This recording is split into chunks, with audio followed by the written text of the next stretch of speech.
如此在外最温暖的东西就是那一口螺蛳粉汤，但我们还从来没吃过新鲜的。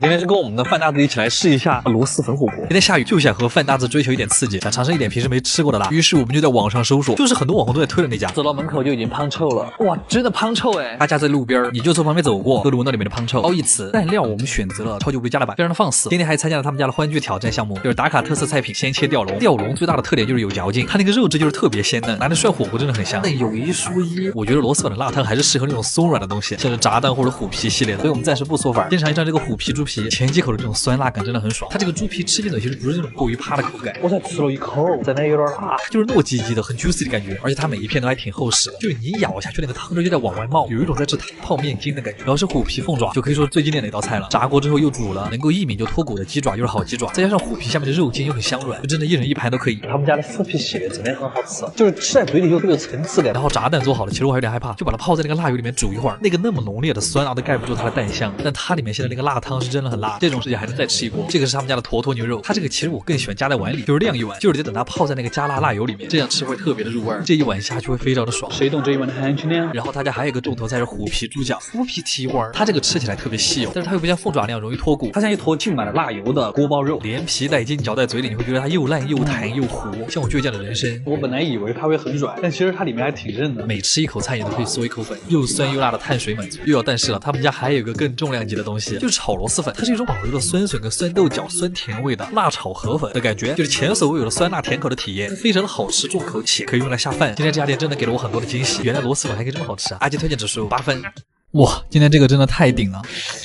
哎，什么人才会点这么硬的汉堡啊？我估计他一口的热量可能都比 Shake Shack 一整个汉堡的热量都要高吧。Hello，大家好，我是阿基。我今天找到了家热量超级爆炸的汉堡店，吃汉堡就是要爆炸呀！还有我这个口罩是成人版的，不是儿童版的。进店先量一下体温，这个就是他们家的菜单。普通的汉堡也有很多种，但我们看上去像普通人吗？明明都26岁了，还被别人说戴儿童口罩，这有这么胖吗？左边这种就是正常汉堡，右边这种就是我们这种瘦子要点的，而且都这么大了，你还可以往里面加东西。我们又加了一层芝士和猪肉。店长还问我们吃不吃得下，我想说不是为了拍视频，谁会点这个东西啊？死鬼！我给你们看一下它这个样子，这个吃下去我不胖30斤谁胖？虽然但是还是很期待它的味道。哎，胖就胖吧，从下至上2层和牛，1层芝士，1层猪肉，1层蘑菇，然后一个煎蛋再加上2个鹅肝。现在一口可能咬不下去，你吃这个还必须得把它压扁，不然你的下巴很容易脱臼。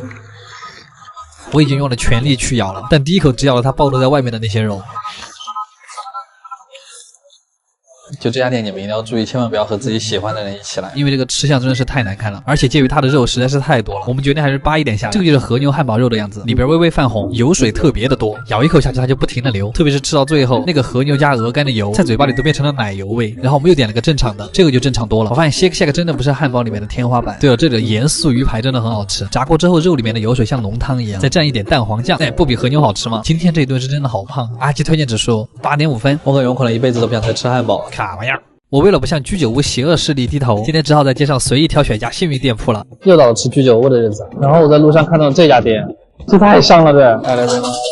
哦，我自己出来证明哈，这次真的是居酒屋先动的手，他们家就是我走门口过的我那道菜香。今天我们就来吃吃看啊！鉴于上次我们点的菜实在是有点多了，这次我们就只要一点点的菜。哎，中国人不骗中国人。真的就只有一点点。第一个小菜是这个暖胃小菜豚汁，就是深夜食堂每集开头老板咕噜咕噜煮的那个汤，一碗下肚胃就暖和了，感觉又可以吃很多东西了。第二个菜就是他们家的招牌豆腐炖牛筋，这2种食材的口感差距特别大，搭配在一块还是第一次看到。牛筋已经炖到软烂，但是口感还是保持着嫩滑，和豆腐一起再加上一点调味剂，瞬间觉得这个味道更上头了。而且一定要和豆腐一块吃，它豆腐上面淋的汁都是那个牛筋的味道，真的好软。第三个菜是咸芝士脆三角，外表酥脆，里面还裹着馅儿，一口下去，香甜的芝士在嘴巴里变成浓郁的奶香。此刻我只想说一句，这就是芝士的力量。那不过它也有个小问题，这个吃多了觉得腻。这个菜乍一眼还看不出来是什么，它是嚼起来同样嘎吱嘎吱的菜，就叫它迷之春卷吧。外面是酥脆的一层火腿肉，里面包裹着各种时蔬和芝士，这3样混搭在一块还是有不一样的化学反应的，其实还意外的挺搭。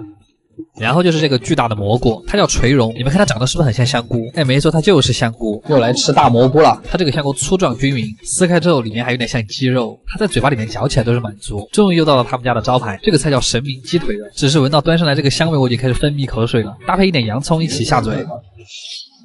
还是鸡肉好吃，哇，好嫩滑呀，这个腿子。而且越吃越有味，爽口的洋葱配上鸡肉的油脂，我真的很好奇它是怎么做出来的。我还想再来一份，想这个比吮指原味鸡好吃太多了。它这个外皮炸的又酥又脆，里面裹的牡蛎不是很大，但是还好比较多汁，它一定要压过外面那个炸皮的油腻。你要享受咬下去之后，牡蛎的汁液从香酥的面皮里面流出来的感觉，味蕾瞬间被牡蛎占领。但是我还是推荐蘸一点酱料，毕竟是炸物。这个是沙拉酱质感的洋葱酱，然后柚子汁，满足的幸福感分分钟都要涌出来。它这个酱像洋葱、甜奶油、比柠檬跟柚子要配一些。然后我因为好奇点了一份四川口水鸡，本来我以为是家乡口味，但我瞬间发现被骗了，醋的味道太重了，一点红油的味道都没有。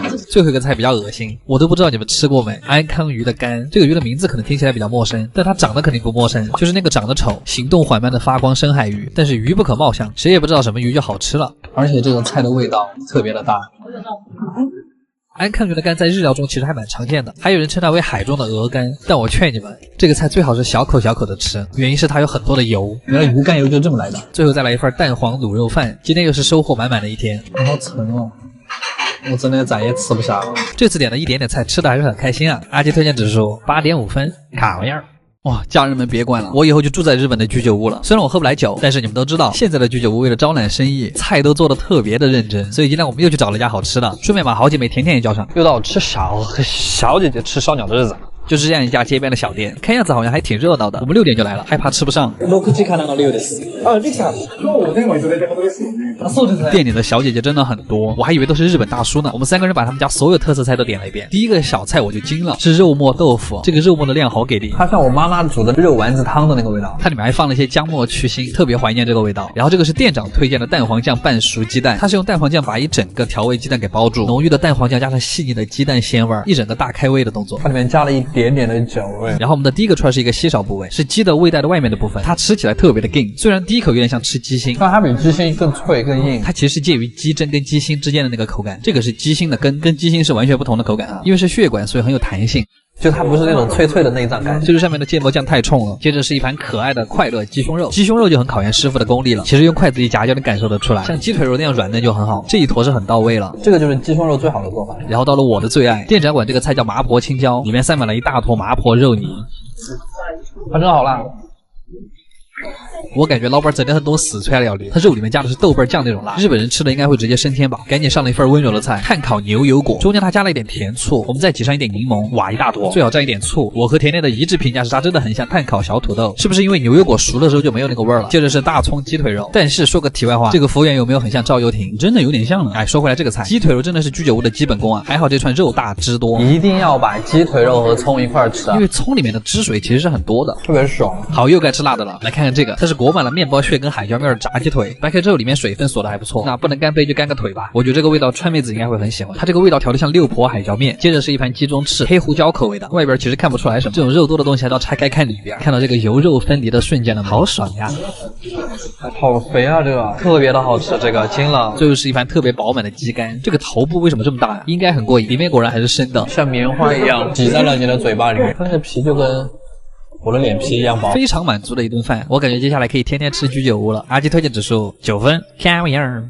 上一次的满分寿司一时没把它讲完，因为这家店的大酱实在是太耿直了。但上一次其实我们只讲了一些无实包金的东西，今天是正儿八经的吃黑寿司。我发现我废话真的好多。在嗦完了那一碗很美味的黑色关东煮之后，大酱就开始给你做下一个寿司了。看那个肉的花纹应该是欧托罗，你们看这个手法，看得我很爽。但好像又有很多人在问我欧托罗是什么东西，其实就是金枪鱼肚子上靠近脸的那块肉，因为太肥了，所以就叫大鱼腩。味道有点烟熏的味道。我发现这种很肥的鱼肉就和那个黑米的醋酸很配。接着这个是金目鲷寿司，这个鱼胶原蛋白特别丰富，所以你嚼的时候甚至有点像在嚼猪皮。那它的皮下脂肪还是很鲜美的，上面是加了一点柠檬皮的碎末，所以吃起来挺爽口。然后是这个，哇，我超喜欢这个烤北极贝，大家只是把它的边缘跟表面烤了一下，它里面的还是鲜嫩的那种。好有嚼劲力。我发现贝类嚼起来都特别的解压。然后这个鱼是芝麻鲷鱼，其实就是那种没什么味儿的鲷鱼。很清淡的口感，但是里面加了很多的芥末，吃完整个人都很精神，大酱根本不会让你停下来的。这是涂了一层照烧酱的血渍，哎，鳗鱼的近亲，但是口感更弹。薄荷的味道，因为是草本里面提取出来的糖分，所以还有淡淡的草香。接着看样子是要卷起来了，它这个真的是卷了一大坨金枪鱼肉末，最后点缀一些酱油，这种手卷的饱腹感特别的强。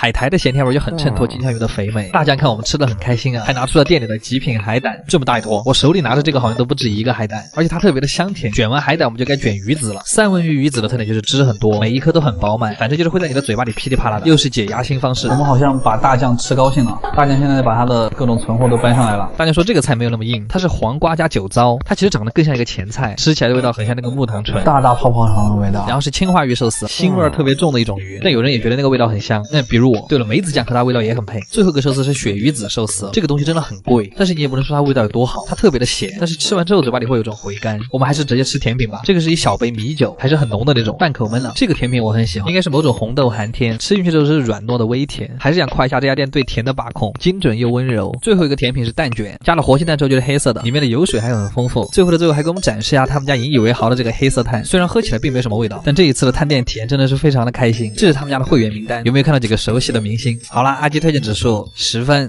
特满足。卡